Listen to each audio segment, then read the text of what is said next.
Ce matin, c'est sûr que mon volume est bien allumé. Oui, c'est bon. Donc, ce matin, le troisième T, c'est tribulation. Les tribulations. Et si vous n'avez pas pu entendre les trois messages, je vous invite de les écouter, ils sont en ligne. Après avoir traversé, préparé au travers de ces dernières semaines sur les trois T de la croix du chrétien, je trouve qu'ils se ressemblent pas mal, les trois. Même les tribulations. Et c'est ça. Donc, on va voir ce troisième message ce matin sur les tribulations. Et on va voir la définition, puis vous pourrez arriver à votre propre conclusion, comment que ça ressemble beaucoup aux tests, aux épreuves, et même voir la tentation. Ce qui est bon à savoir là-dedans, c'est que Dieu est toujours là, toujours présent, et puis il se glorifie au travers de toutes circonstances, si on lui laisse. Amen? Amen. Donc, on a vu les tentations, les tests ou épreuves, et ce matin, les tribulations. Et il faut comprendre là-dedans, il y a toujours deux motifs derrière tout. Dieu, il y a un motif à notre égard. Le diable a un motif à notre égard. Amen. Le diable veut nous détruire. Dieu veut nous construire. Et que ce soit des tentations, que ce soit des tests, que ce soit des tribulations, ces deux choses sont toujours là. Soit que ça peut nous détruire ou ça peut nous bâtir. J'ai dit les tentations, c'est une question de force. Les tests, c'est une question d'endurance. Et les tribulations, c'est une question de fidélité. Mais en bout de ligne, rendu à ce troisième dimanche, je pense que ce soit la force, endurance ou fidélité, on a besoin des trois. Dans les trois. Amen. Et dans tout cela, Dieu veut nous rendre plus forts.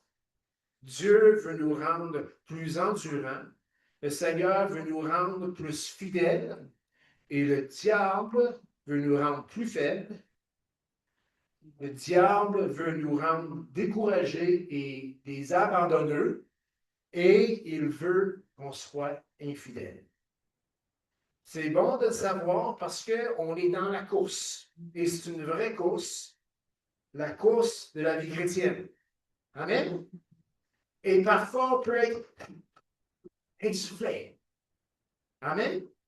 Mais Dieu dit dans sa parole qu'on ne s'essoufflera jamais. Si nous sommes essoufflés, ça serait peut-être bon de s'arrêter, oui, pour prendre notre souffle, mais se poser la question, pourquoi on s'est essoufflé? Parce que Dieu promet qu'on va courir comme quoi? Alors, on va prendre notre vol comme les aigles 40. On va courir comme une gazelle, oui, plein de force, plein d'énergie. Et dans tout cela, même en présence de ces trois T. Donc, les tribulations. Et comme j'ai dit, les tribulations sont une question de fidélité, mais aussi une question de force et aussi une question d'endurance. Puis juste pour être clair ici, une tribulation n'est pas nécessairement une persécution. Je veux dire ça, une tribulation n'est pas nécessairement une persécution. Cependant, une persécution, c'est toujours une tribulation. J'explique. C'est qu'il y a des tribulations que c'est juste pas des persécutions.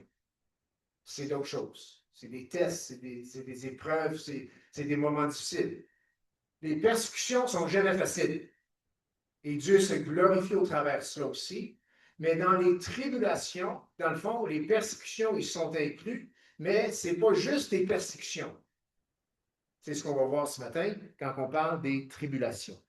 Matthieu 7, versets 13 et 14, on l'a lu en ouvrant ce matin. Il est écrit, « Entrez par la porte large. » Et personne ne dit rien. Alors, je vais vous laisser chercher le verset. Oui, étroite, dit Daniel. Entrez par la porte étroite, car large est la porte, spacieux est le chemin qui mène où? À la perdition. Il y en a malheureusement beaucoup qui entrent par là. Mais étroite est la porte, resserré le chemin qui mène à la vie, et il y en a peu qui les trouvent. Seigneur, enseigne-nous ce matin, par ta parole, par ton Saint-Esprit, par ton serviteur, apprends-nous au sujet des tribulations, afin, Seigneur, que nous puissions grandir au travers ces tribulations et ultimement te glorifier dans nos vies. Amen. Donc, on va commencer en définissant c'est quoi une tribulation. Grosso modo, ou si vous voulez en général, le terme se réfère ou réfère à la souffrance et l'angoisse du peuple de Dieu. C'est la définition qu'on trouve dans les dictionnaires bibliques. Je répète, tribulation, la définition, bien, c'est en général, le terme se réfère à la souffrance et l'angoisse du peuple de Dieu. Amen. Ah, on aimerait ça tellement que la vie chrétienne soit juste joie et abondance, légèreté, vacances, quoi. Amen. Merci, frère. C'est vrai, c'est ce qu'on veut. Mais Jésus n'a pas parlé nécessairement de ces choses. Il a dit qu'il est notre paix, qu'il est notre joie. Dans le fond, il est tout pour nous. Mais il a aussi parlé de tribulation. De tribulation, donc, dans le fond, de souffrance et même d'angoisse du peuple de Dieu. Si on retourne, si on cherche dans les volumes qu'on a, les bouquins qu'on a concernant les définitions des termes bibliques et tout, si on va dans l'hébreu, le mot c'est tsara. Non, c'est pas Sarah, c'est tsara, on peut dire ça? Tsara, bon, tsara. Et ça signifie littéralement étroit ou compressé. Tribulation, dans l'hébreu, c'est tsara. Et tsara veut dire étroit ou compressé. Ça se fait-tu, des fois, on se sent comme si on est dans les taux? Tribulation. Hein? C'est pas juste quand on persécute. Non, non, non. C'est que c'est lorsque nous vivons soit un resserrement ou quelque chose, une situation qui semble étroite. Puis dans le sens figuratif, eh bien, ça signifie affliction, détresse, tribulation. OK, ça c'est dans l'hébreu. Donc, quand tu vois le terme tribulation ou difficulté ou détresse ou affliction dans l'Ancien Testament, ça vient tout de ce mot-là. Et dans le fond, celui qui lisait dans l'hébreu, il comprenait que c'est quelque chose d'étroit, c'est quelque chose de contraignant, c'est quelque chose de compressant. Dans le Nouveau Testament, donc dans le grec, eh bien, le mot vient, dans le grec, c'est synepsis, pas besoin de le dire, je vous le dis juste parce que montrer que j'ai cherché un peu. Synepsis, et ça signifie, ce terme-là signifie rétrécissement sévère, compressé ensemble. Et vu que la Bible, par le passé, a quand même été traduite en latin, eh bien, dans le mot latin pour tribulation, le mot c'est tribulum. Ah, ça sonne comme tribulation. Hein? Tribulum. Mais c'est là que ça devient vraiment intéressant.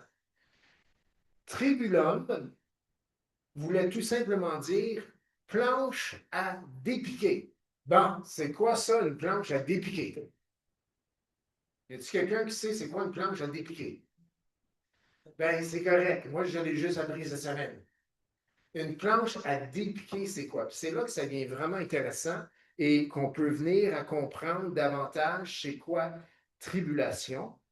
Eh bien, il y a un passage, et c'est Jean-Baptiste, on ne tournera pas, qui prêchait, puis il disait que le Seigneur allait nettoyer son air. A-I-R-E. Pas A-I-R, A-I-R-E. C'était quoi une aire? c'était un endroit élevé où est-ce qu'on étendait le blé, l'avoine, dans le fond, les grains. On en voit dans nos champs, hein, il y a des récoltes qui s'en viennent, hein, puis on doit récolter les grains. Et il faut comprendre qu'à l'époque, à peu près 40% du régime ou de l'alimentation des gens, c'était des grains. C'était très important. Donc, l'air, c'est quoi? C'est drôle, hein? C'est un endroit élevé dans les airs, un endroit plat, un endroit dur. Et on étendait la récolte sur cet endroit-là. Et là, ben, ça pouvait sécher. Mais il y avait un travail qui se faisait. Comme on faisait un travail pour faire du vin, eh bien, on faisait un travail, l'être humain devait faire un travail pour séparer le grain de la paille. Et l'outil qu'il se servait, c'était un tribulum. Comment était fabriqué un tribulum? Si j'avais une photo, eh bien, je vous l'aurais projeté. J'en avais une, mais je ne pensais pas qu'on avait une projection ce matin, mais je vais vous l'expliquer. Vous pouvez imaginer comme un traîneau, OK? C'est des planches de bois, OK? Toutes mises ensemble. Puis, dans le fond, sont fixées d'un bord. Donc, quand tu mettais les planches toutes fixées ensemble à terre, eh bien, toutes les planches touchaient le sol. Puis, on pouvait le traîner. Au travers de ces planches-là, il faisait des trous. Et il fixait des pierres dans les trous. Donc, lorsqu'il traînait le tribulum sur la récolte, sur l'air, le lieu élevé où la récolte était étendue, lorsqu'il traînait dessus, eh bien, ça avait comme effet de séparer le blé ou l'avoine ou l'orge, peu importe, de sa tige. Parce que les roches, dans le fond, ça compressait, mais pas trop, mais ça compressait la récolte parce que le tribulum passait par-dessus. Puis dans le fond, la personne faisait le tour, puis il passait avec son tribulum, il passait sur la récolte et les grains se séparaient de la tige. Et vu que c'était un endroit élevé, le vent venait et emportait la paille. Qu'est-ce qui restait? Le grain. Puis là, il pouvait ramasser parce que l'air, cet endroit élevé, c'était quand même une surface très dure. Et le tribulum ayant passé sur la récolte, eh bien, ça brisait la paille. La paille, elle était légère, mais le grain était plus pesant. Le vent venait, soufflait la paille et on pouvait ramasser les grains ou la récolte, ou si vous voulez, la nourriture.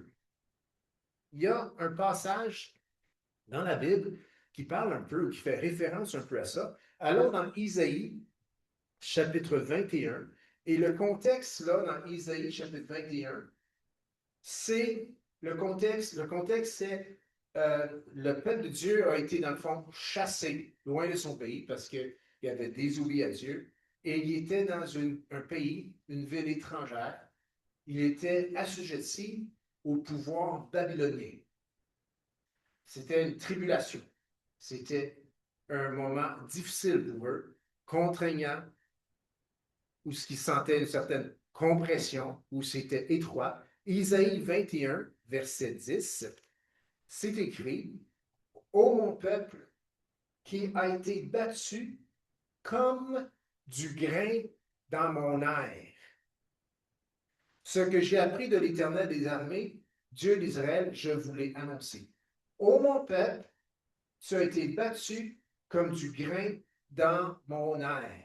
L'image qui, nous, on lit ça bon, il y a eu un combat de boxe dans l'air. Ça doit être, non, c'est pas ça. C'est que le juif ou celui qui comprenait l'hébreu ici, quand il lisait ça, eh bien, vu qu'il y a un arrière-plan agricole, où ce qu'on mangeait, on récoltait, on ramassait nos récoltes, eh bien, quand il lisait au mon peuple, tu as été battu comme du grain dans mon air, il pense au tribulum. Il pense à la récolte qui est dans un lieu élevé. et puis qu'on traîne ce traîneau avec des roches qui sont en dessous, et finalement, on sépare la paille du grain. Dieu est en train de dire à son peuple, tandis que vous êtes en exil, c'est ce que je suis en train de faire. Je ne suis pas en train de vous détruire. Je ne suis pas en train de vous éliminer ou de vouloir vous affaiblir. Je suis en train d'enlever le mauvais et de garder le bon. Ô mon peuple qui a été battu comme du grain dans mon âme. Allez au chapitre 28, quelques pages plus loin, dans Isaïe, chapitre 28, au verset 23. Même image revient du verset 23 à 29. On va lire ensemble, je vais vous lire. Verset 23. Prêtez l'oreille et écoutez ma voix. Soyez attentifs et écoutez ma parole. Celui qui laboure pour semer, laboure-t-il toujours? Non. Ouvre-t-il et brise-t-il à toujours son terrain? Non. N'est-ce pas après avoir aplani la surface qu'il répand de la miel et sème du cumin, qu'il met le froment par rangées, l'orge à une place marquée et l'épeautre sur les bords? Son Dieu lui a enseigné la marche à suivre. Il lui a donné ses instructions. On ne foule pas la miel avec le traîneau, et la roue du chariot ne passe pas sur le cumin, mais on bat la miel avec le bâton et le cumin avec la verge. On bat le blé, mais on ne le bat pas toujours. Amen. Pensez au tribulum. Ce traîneau, on ne le passe pas sur le blé à toujours. C'est pas pour faire de la farine. C'est pas pour éliminer le grain. C'est pour séparer le grain de la paille. C'est pour garder le meilleur et enlever ce qui est léger. Est-ce qu'on bat le blé pour toujours? Non. On ne le bat pas pour toujours. On y pousse la roue du chariot et les chevaux, mais on ne l'écrase pas. Ça vient d'où? Cela vient de l'Éternel des armées.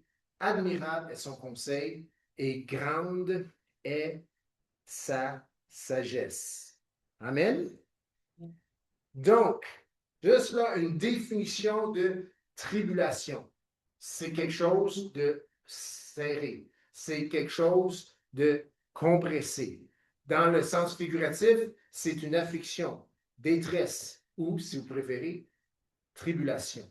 Et l'image qu'on a, c'est celui du tribulum, celui de ce traîneau, un outil agricole qui compressait le blé ou le grain ou l'avoine, peu importe, l'orge, l'épeautre, le compressait jusqu'à un certain point, mais c'était pour séparer le grain de la paille. C'était pour garder le meilleur et enlever ce qui était le plus léger.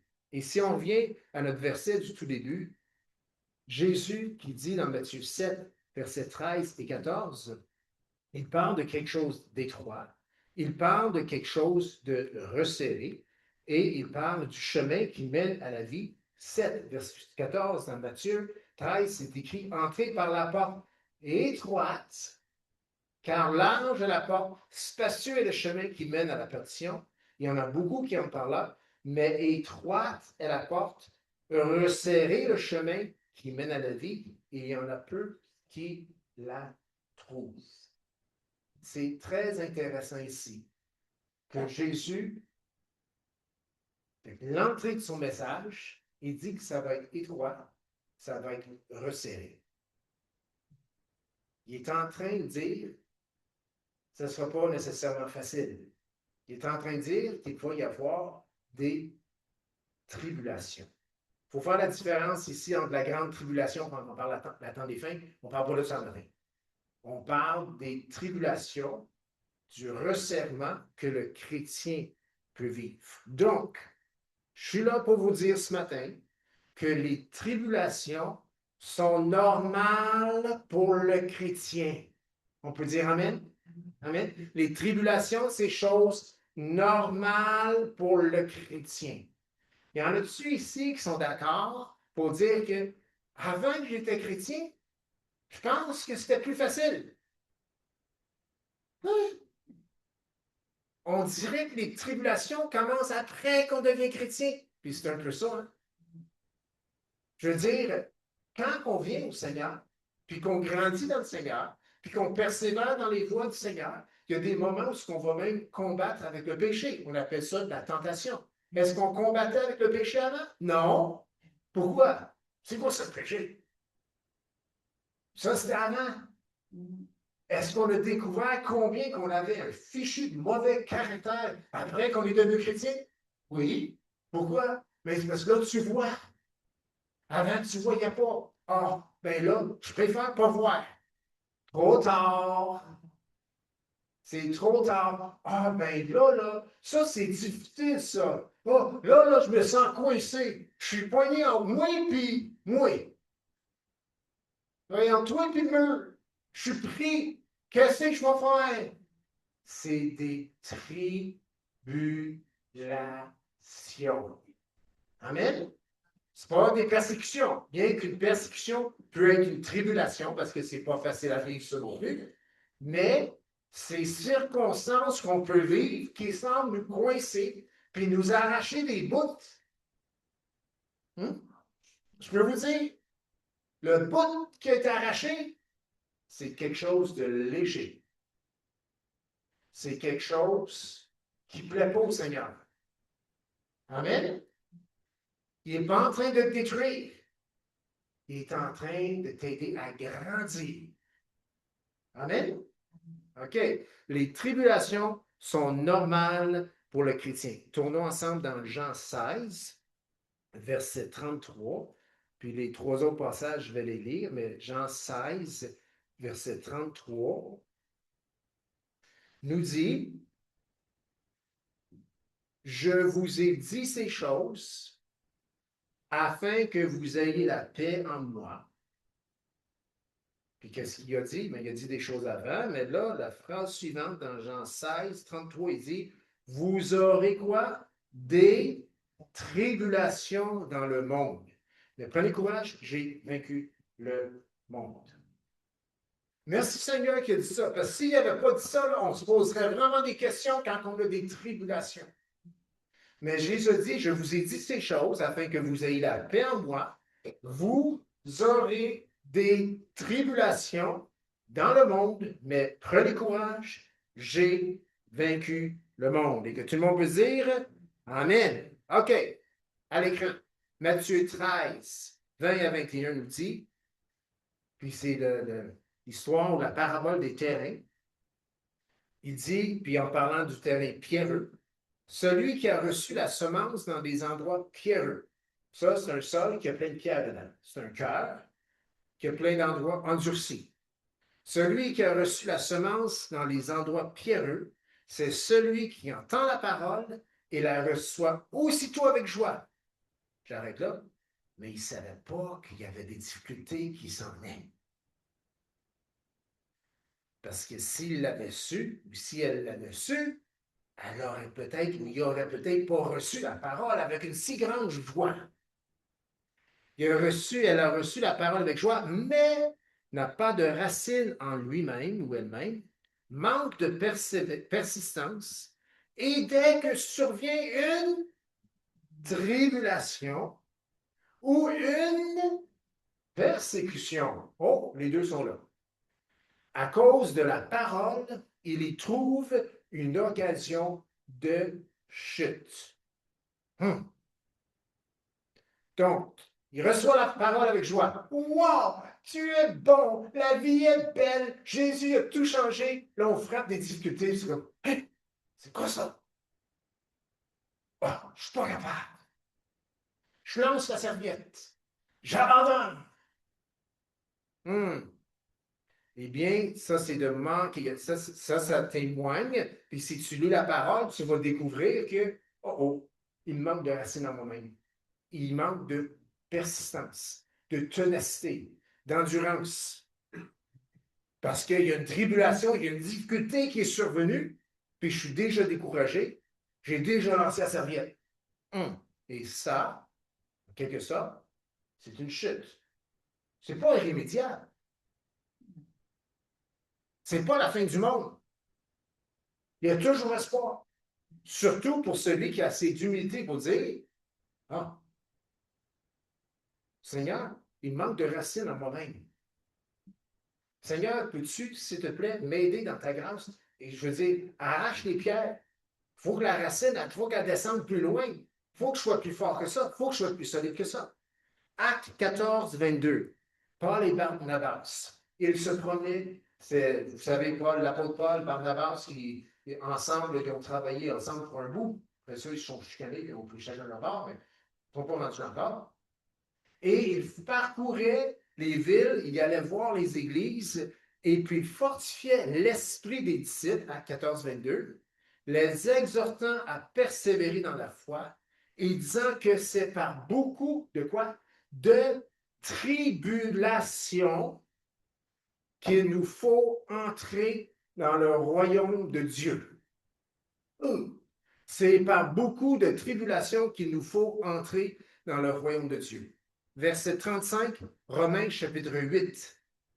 Paul encore qui dit, qui nous séparera de l'amour de Christ? Serait-ce la tribulation? Ou l'angoisse? Ou la persécution?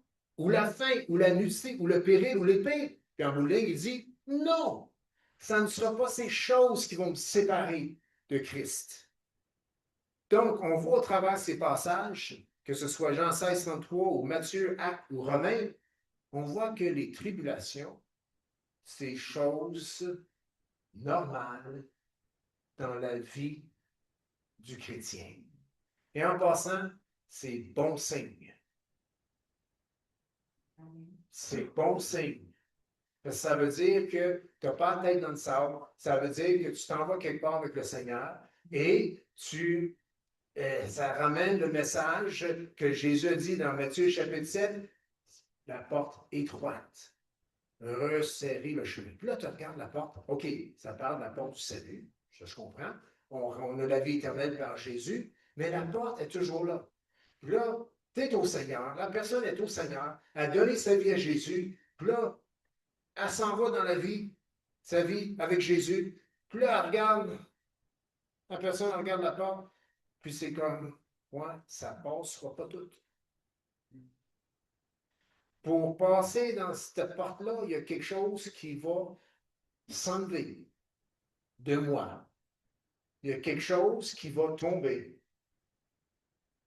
Je passe-tu ou je passe pas? Je peux-tu vous dire quelque chose? Il y a des chrétiens qui restent là pour des années. Je passe-tu ou je passe pas? Je passe-tu ou je passe pas? Ou dans le fond, la vraie question, c'est tu veux-tu y aller ou tu veux pas y aller? Et même plus précisément, tu veux-tu garder la chose qui va prendre la débarque ou est-ce que tu vas la laisser tomber? Et ici, je vois un peu plus loin. Est-ce que tu aimes cette chose-là plus que celui qui t'appelle à aller plus loin? Et là, nous revient les versets comme tu adoreras le Seigneur ton Dieu seul. Puis tandis que tu contemples ou tu regardes cette porte ou cet endroit, ce tunnel resserré, contraignant, compressant, eh bien, si tu restes là trop longtemps, il y a une idole qui se développe dans ta vie et tu es juste en train de te prosterner devant l'affaire que tu ne veux pas lâcher. Mais à tout moment, le Seigneur t'appelle à aller plus loin. Pasteur, je te dis, va, je vais m'en arracher. Correct. Amen? C'est correct. Dieu va garder le blé, l'épôtre. Là, il va garder ce qui est le plus précieux. Le reste, ça va partir au vent. Amen? C'est ce qu'on veut, hein? Oui, du fond du cœur, c'est ce qu'on veut. Quand ça vient dans l'aspect pratico-pratique des choses, c'est là que notre volonté est bien à l'épreuve. Le peuple, puis une autre façon de le voir, en parlant des tribulations, que c'est une chose normale pour le chrétien, on entend parler dans l'Ancien Testament de la terre promise. Hein? Le peuple dans le désert, Dieu les appelle, ils sortent de l'Égypte, ils ont tous reçu ça avec joie. Yes, la liberté. Là, ils sont dans le désert, la chicane poigne. Ça va pas bien. il tourne en rond, pas juste 40 jours, 40 ans. Je veux dire, ça, c'est long. 40 ans, c'est long. Ils ont tourné en rond pour 40 ans et ils s'en allaient vers la terre promise. Et dans notre tête, à nous, la terre promise, là, non, mais c'est la terre promise. Là où coule le lait et le miel. Pays d'abondance. Pays incroyable. Je veux dire, le ciel sur terre. Faites une étude de la terre promise. C'est une des pires terrains que tu choisirais pas. Plein de roches, plein de montagnes, vulnérable aux bébites qui viennent du désert, vulnérable au vent. Je veux dire, non, non, sérieux, là. Si quelqu'un choisirait un beau terrain, il n'aurait pas choisi la terre promise. C'était bien gueux et plein d'Égypte. C'était plat. Je veux dire, quand tu veux te bâtir une maison, tu choisis-tu un escarpement ou est-ce que tu choisis un terrain plat? Mais en général, le terrain plat, il vaut plus cher que l'escarpement. Parce que quand tu vas bâtir là-dessus, il va falloir dynamiter, il va falloir faire un endroit qui est plat. Tu sais, c'est comme comment on va faire pour bâtir là-dessus? C'est un petit peu ça. Dieu les a envoyés dans l'escarpement. Hein? La terre promise. Ouais, toute une belle terre promise. Puis en plus, il y avait plein de géants, puis il y avait plein de problèmes. Il fallait nettoyer la place, puis pas évident comme place. Mais c'était la terre promise. Et qu'est-ce qu'on apprend de ça? C'est que lorsque Dieu nous appelle, c'est normal qu'il y ait des tribulations. C'était normal pour le peuple de Dieu, même dans l'Ancien Testament, lorsqu'il allait s'installer, que ça ne serait pas facile, il allait devoir s'accrocher à Dieu, il allait devoir persévérer, il allait devoir travailler fort, il allait devoir garder Dieu en premier pour pouvoir s'y installer et pour être prospère. Mais tandis que quand tu es dans le monde, tu as les courges d'Égypte. Ce qu'il disait, il se lamentait de quoi dans le désert? Ah, tu te souviens-tu de ce qu'on avait? Puis même quand il était finalement à la terre promise, ils ont eu ces moments-là aussi. Écoute, il y a d'autres places, on veut être comme les autres nations. Il y a d'autres places mieux que ça. Mais Dieu avait choisi cet endroit-là. C'est normal qu'il y ait des tribulations dans la vie du chrétien. Amen? J'espère que ça vous apporte une certaine rassurance, une certaine paix. Mais Dieu est comme ça. Dieu, là, il nous place quelque part pour qu'on s'accroche à lui. Il nous place, il nous appelle à lui pour qu'on s'accroche à lui. Pas parce que ça va être facile, pas parce que c'est tout cuit dans le bec, pas parce que ça ne demande aucun changement. Non, non, tout à fait le contraire. Lorsqu'il nous appelle, on a besoin de s'accrocher à lui. Donc, la terre promise, c'était une terre vulnérable aux tribulations, aux difficultés météorologiques, aux difficultés même face aux ennemis. Et lorsqu'une personne naît de nouveau, eh bien, on dirait qu'il y a une nouvelle catégorie ou département ou tiroir, si vous voulez, qui se crée dans sa vie, et c'est celui des tribulations. C'est celui des difficultés. Puis même, on ne veut plus ce tiroir-là, sauf que ça vient avec. Tu ne peux pas l'enlever. Dieu t'a choisi, Dieu t'a appelé. Puis toutes sortes de questions peuvent nous parvenir à la pensée qu'on ne se posait même pas avant. Toutes sortes de questions peuvent nous venir dans la pensée du chrétien qui ne venaient pas dans la vie du non-chrétien. Exemple. Vous connaissez, c'est quoi la maladie? Hein? Ouais. Puis Jésus, dans sa parole, dit qu'il a vaincu la maladie. Amen? On croit tout. Mais on ne se posait pas la question avant pourquoi je suis malade. Parce qu'il y avait la maladie, c'était normal. La maladie, ça arrive à tout le monde. Puis là, je suis chrétien, puis j'ai entendu que Jésus a porté mes souffrances, mes maladies. Moi, dans ma tête, ça veut dire plus de maladie. Pourquoi qu'il y a de la maladie encore? Puis là, on se pose des questions. Que ce soit ça, que ce soit des difficultés financières, que ce soit la chicane, que ce soit manque d'unité dans la famille, que ce soit un enfant qui n'est pas du monde, que ce soit un adolescent qui se rebelle, que ce soit un mari ou une épouse qui ne semble pas suivre comme l'autre devrait, ou que ce soit des chicanes de couple. C'est comme, Avant, ça, c'était tout normal. Qu'est-ce que tu fais quand ça arrive? Lâche prise, il va-t'en. Mais dans le Seigneur, c'est pas comme ça. C'est persévère. Lâche pas. Fais-moi confiance. Hum. On dirait qu'il y a une nouvelle filière dans la boîte à filière.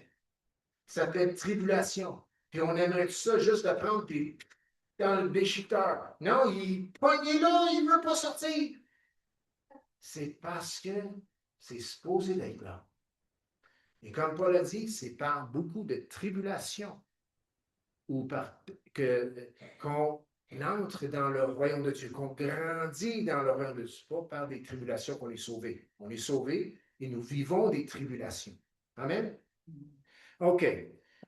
Donc, il faut comprendre, en parlant de tribulation, de resserrement, de choses difficiles, eh bien, qu'on a un modèle qu'on peut suivre. Puis, le modèle, c'est le Seigneur Jésus. Amen? Les tribulations de Jésus sont le modèle pour les tribulations du chrétien. Je répète, les tribulations de Jésus sont le modèle pour les tribulations du chrétien. À l'écran, Matthieu 10, 35 nous dit, il suffit du disciple d'être traité comme son maître et au serviteur comme son Seigneur. S'ils ont appelé le maître de la maison Béelzébul, qui veut dire le roi des mouches, tout un titre, hein? The King of the Flies, le roi des mouches, à combien de plus forte raison appelleront-ils ainsi les gens de sa maison? Si quelqu'un maltraite de sa bouche ton sauveur, ton Seigneur, sache qu'ils l'ont premièrement fait à lui. Ils lui ont dit de Jésus qu'il servait le roi des mouches, Béelzébul. Pas tout à fait un compliment pour le Fils de Dieu. Mais si on fait ça à Jésus, attendons-nous pas que ça soit différent. C'est-à-dire, attendons-nous pas que le monde trouve qu'on est, à leurs yeux en tout cas, pas peut-être 100% fouté. Ça se peut-tu? Tu crois encore au petit Jésus? C'est quoi ça? Ah, ah, tu as certains standards, puis c'est Jésus qui te demande de vivre ces standards-là moraux dans ta vie. Hey man, c'est passé date, on n'est plus là, réveille! Allô, ça tourne-tu rond dans ta tête? Va donc voir un psychologue, tu sais, c'est comme, je pense que tu es malade, tu ne penses pas comme du monde. Non, moi, je pense comme Jésus pense. Amen? Mais ça va amener des tribulations. C'est tout à fait normal. OK. Donc, il faut comprendre que les tribulations de Jésus sont le modèle pour les tribulations du chrétien. Quand vous lisez votre parole, ce qui est arrivé à Jésus peut vous arriver. Amen? Oui, oui. Ça peut tout nous arriver. Et il y a aussi d'autres vérités bibliques au sujet des tribulations. Allons dans Philippiens 3, 10 et 11. Philippiens 3, versets 10 et 11. Donc, quand nous vivons des tribulations, comment est-ce qu'on devrait voir ça? Eh bien, Philippiens 3 nous aide. Philippiens 3, versets 10 à 11. Et c'est dans le même passage qu'on a lu la semaine passée qui parlait de cette course de remporter le prix. On voit ça au verset 12, mais au verset 10 et 11, Philippiens 3 nous dit afin. Donc, Paul parle dans le fond des tribulations. Et pourquoi toutes ces choses? Afin de connaître Christ et la puissance de sa résurrection et la communion de ses souffrances en devenant conforme à lui dans sa mort pour parvenir, si je le puis, à la résurrection d'entre les morts. Ce qu'on doit comprendre au travers de ce passage au sujet des tribulations, c'est que les tribulations, les difficultés que nous vivons en tant que chrétiens sont dans un sens, je répète, ils sont dans un sens la communion ou la participation aux souffrances de Jésus. Les souffrances que Jésus a vécues sur cette terre, lorsque nous vivons des tribulations, On peut se dire dans le cœur et même dans notre bouche, et même dans nos temps de prière, que nous sommes dans un sens en train de participer aux souffrances ou aux tribulations dont Jésus a participé. C'est quand même consolant. Amen? Non, non, mais savoir ça, là, c'est quand même consolant. C'est que mon combat là, que je suis en train de mener, là, eh bien, je suis en train de participer aux souffrances de Jésus. Parce que lui, en quelque sorte, à la croix, il a combattu pour moi face à cette difficulté-là ou ce péché-là. Souvent, quand on combat, puis là, on parle des tentations, on combat avec le péché, la chair veut faire quelque chose, mais notre cœur sait qu'il ne devrait pas le faire, notre pensée sait aussi, mais notre chair veut le faire. Mais dans ce combat, lorsqu'on se rappelle que Jésus a lui aussi lutté, eh bien, moi, quand je lutte et par sa grâce et avec son aide, je combats, eh bien, je suis en train de participer aux souffrances de Jésus. Amen. Et si je participe à ses souffrances, est-ce que ça se peut que je vais devenir plus comme lui? Comme lui? Oui. Amen. C'est de porter notre croix. Donc, dans tout combat que tu peux avoir, peu importe, rappelez-vous la définition de tribulation, resserrement, étroit. Grosso modo, en bon québécois, c'est des moments où ce qu'on arrache.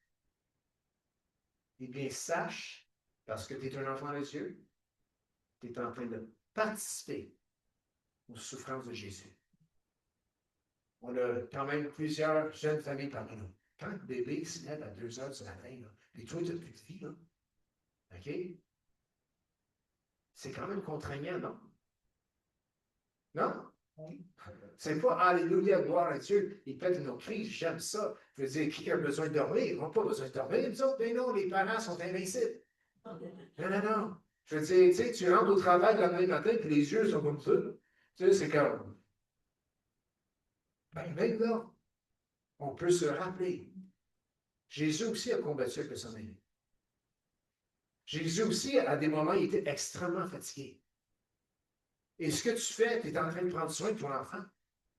Et tu peux même là dire, je participe aux souffrances de Jésus parce que dans cette souffrance, dans ce moment contraignant, dans cette difficulté, je sème dans la vie de mon enfant la personne de Jésus. Amen. Toutes les circonstances qu'on peut vivre, on peut prendre ça dans le contexte de participer aux souffrances de Jésus. Philippiens 3, 10 et 11.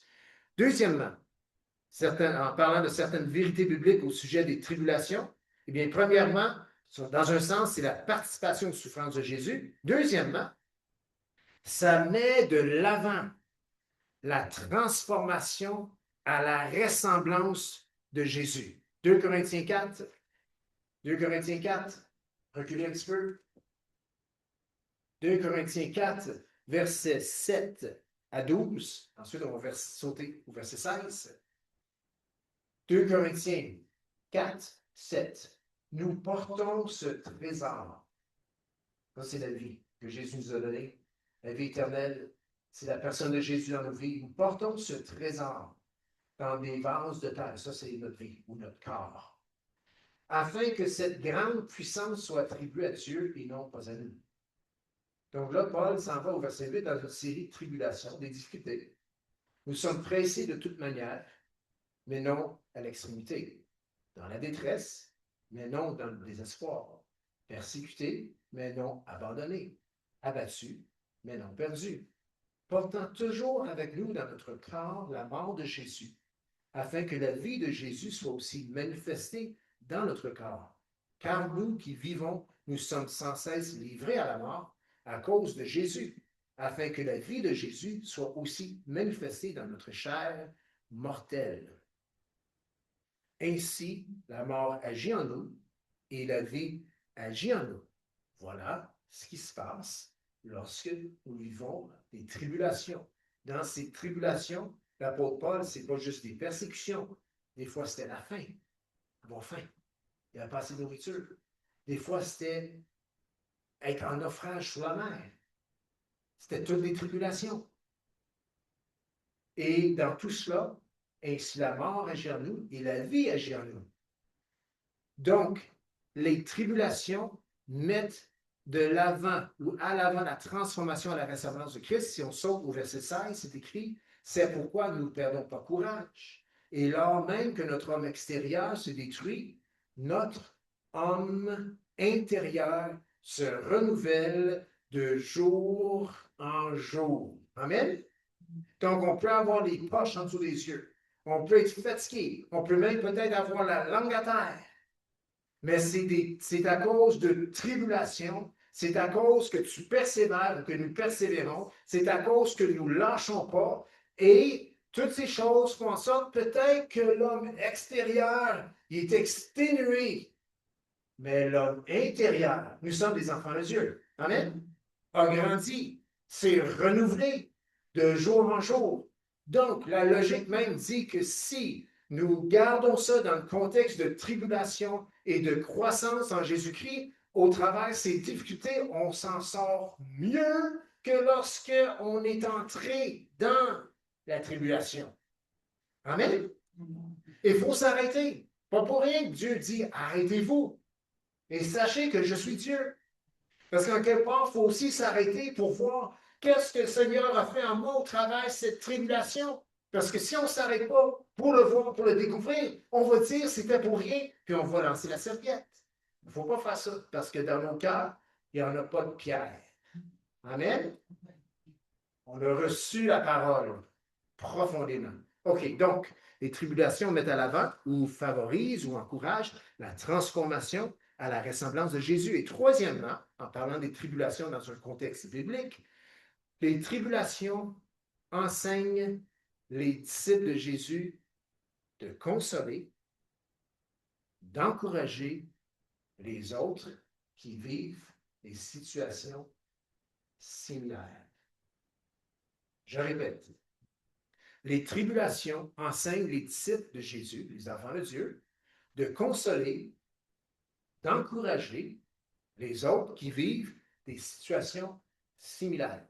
C'est pour ça que souvent, ou même la majorité du temps, les plus vieux encouragent les plus jeunes. Pourquoi? Parce que les plus vieux ont passé au travers des tribulations que les plus jeunes passent pour la première fois. Et les plus vieux ont passé au travers. Ils s'en ont sortis grandis. Et ils peuvent donc encourager les plus jeunes. Amen. Comme Paul dit, hein, que les femmes âgées enseignent aux femmes plus jeunes comment prendre soin de leurs enfants et donner leur mari. C'était vraiment là, ça. Et donner leur mari. OK. Puis il y a toutes sortes d'autres versets dans la Bible qui encouragent justement les plus vieux à encourager les plus jeunes. Les plus vieux d'être des modèles pour les plus jeunes. Si on va dans 2 Corinthiens, chapitre 1, on est toujours dans 2 Corinthiens, reculé de quelques pages. 2 Corinthiens, chapitre 1, verset 4. C'est écrit, et on va faire le verset 3, parce que le verset 4 commence au milieu d'une phrase. Verset 3. Béni soit Dieu, le Père de notre Seigneur Jésus-Christ, le Père des miséricordes et le Dieu de toute consolation, qui nous console dans toutes nos afflictions, afin que, par la consolation dont nous sommes l'objet de la part de Dieu, nous puissions consoler ceux qui se trouvent dans quelque affliction. Affliction, tribulation, une chose. Il est en train de dire, une des raisons des afflictions, c'est que une fois passé au travail, tu vas pouvoir encourager quelqu'un d'autre qui vit la même affliction afin qu'il puisse passer au travail. L'encouragement, c'est puissant. Amen? OK. Une chose à ne pas oublier en terminant, je vais inviter nos musiciens de suite. Une chose à ne pas oublier. Les tribulations ne durent pas toujours. Amen? Pensez à l'image au début. Ce qu'on sépare avec le tribulum, on sépare le grain d'avec la paille.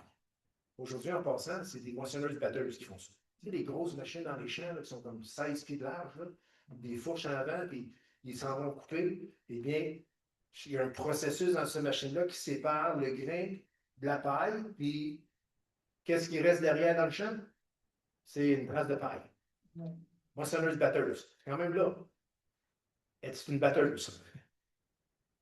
Ça veut dire qu'en quelque part, il bat le grain. Le grain se fait tellement, la tige fait tellement brasser que le grain il se sépare. Là. Puis là, il y a une manière là-dedans de retenir le bon, puis de jeter le léger, jeter le mauvais, puis on s'en sert dans l'écurie. Mais ça ne dure pas toujours. Parce que si les tribulations ou la tribulation ou une tribulation particulière durerait toujours, on serait anéanti. Si on passe le tribulum sur le blé, dans l'air, dans l'endroit élevé, tout le temps, eh bien, on va finir par détruire le grain. Et ce n'est pas ça qu'on veut faire. Les tribulations ne durent pas toujours. Si je peux nous encourager, lorsque nous vivons une tribulation, en quelque sorte, il y a quelque chose qu'on doit apprendre. Et souvent, c'est là la porte de sortie. Lorsque je découvre ce que j'ai à apprendre, eh bien, dans le fond, je vais avoir rempli les critères, si vous voulez, ou les exigences de cette tribulation, et je m'en sors grandi. C'est pas juste de toffer la rame, c'est qu'est-ce que j'ai à apprendre ici? Si la même tribulation revient et revient et revient et revient, c'est pas parce que tu es fait comme ça. Il y a peut-être juste quelque chose que tu dois comprendre ou que nous devons saisir. Et c'est là que Dieu se glorifie. Amen. On va se lever ensemble. Seigneur Jésus, oui, levons-nous ensemble, on va aller dans la prière, on va chanter un dernier chant. Seigneur Jésus, tu nous as dit que nous aurions des tribulations. Et Seigneur, ces tribulations sont pour ta gloire, sont pour faire en sorte que Jésus grandit dans nos vies. Seigneur, nous, en tant que disciples, nous sommes des élèves de toi et même dans les tribulations. Donc ce matin, Seigneur, on a entendu au sujet des tribulations qui, dans le fond, nous rappellent le chemin vers le ciel, le chemin vers le salut qui est une porte étroite, qui est toi. Seigneur, les tribulations, on ne peut pas s'en sauver, vont faire partie de notre vie. Mais Seigneur, dans tout cela, tu vas te glorifier. Seigneur, je prie pour chaque frère, chaque sœur dans ce lieu qui peut vivre des difficultés, qui peut se poser toutes sortes de questions, qui peut même se dire, mais il me semble que ça revient tout le temps celui-là. Il me semble que cette bébête-là, elle ne s'en va pas. Eh bien, Seigneur, que dans cette tribulation, dans cette difficulté, elle, puisse se rappeler que Jésus a passé par beaucoup de tribulations. Et qu'en passant par ces tribulations, nous participons aussi aux souffrances de Jésus. Et qu'ultimement, en passant au travers de ces tribulations, nous devenons plus comme Jésus. Puis c'est ta volonté, Seigneur, pour nous. Seigneur, merci. Et c'est dans ton beau nom, Jésus, qu'on a prié. Et que tout le monde puisse dire Amen. On va chanter ensemble. Si tu veux que nous prions avec toi ce matin, bien, moi et Daniel, on est là. On va pouvoir prier pour vous et peut-être d'autres aussi. Donc, Seigneur va se glorifier. Amen. Amen. Chantons ensemble.